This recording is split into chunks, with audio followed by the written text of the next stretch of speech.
I just want to address Beverly's point. You opposed it when I announced it. You literally opposed it. If you listen to people in the audience across the country more often, you might not be quite so out of touch. Beverly. If you want higher taxes and higher welfare, that's what Keir Starmer will do. If you want lower taxes and lower welfare, that's what I will do. Do not surrender to our welfare system to the Labour Party and Keir Starmer. All right, Bloomberg's Adam Blenford joins me now for the take on this final debate as we lead up, of course, 1 week away from that election here in the UK on July the 4th. What was at stake then, Adam, last night? And what was the assessment, essentially, of how the two leaders performed? Good morning, Tom.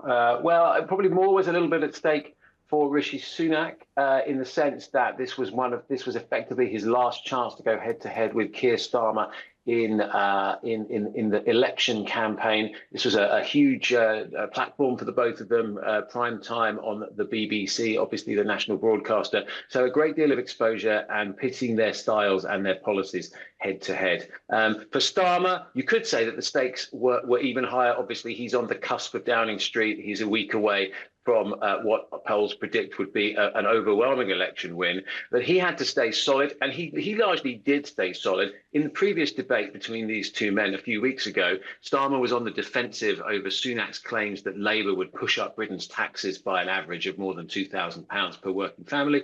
Starmer was a little more flexible on that tonight, a little bit more responsive, but Sunak in particular did come out very combative. His Conservative Party were on the attack almost before the debate started. They rebranded one of their social media accounts as a tax fact check account, which was a slightly kind of a bit of a gimmick, really. But it kind of gave a sense of what they were trying to do. They were trying to go on the offensive, and Sunak had a lot of punch to his argument, his words. But as you saw there from some of Sunak's ripostes, he fended them off pretty well.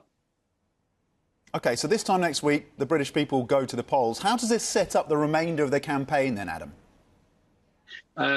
Well, there was a snap poll at the end of this that from YouGov, one of the pollsters, that showed, in fact, that after 75 minutes of debate, which you could perhaps read as 5 or 6 weeks of election campaigning, the audience was split about 50-50 on who did well. And that wasn't enough for Sunak. His party is around still about 20 points behind in the polls, because over the length of the campaign, the polling gap between the Conservatives and Labour hasn't really narrowed. What we have seen, as you can see there in that graphic, is a rise in the polls by the right-wing Reform Party, who are taking, we think, votes potentially away from Sunak and the Conservatives. That's still the big concern as he goes into the final week. The message from the Conservatives is that a vote for anyone other than them will deliver a very large Labour majority. And their message overriding, which they kept hammering home last night, was that Labour would raise people's taxes. Starmer continues to deny, of course, that they will raise many of the main taxes, but there does remain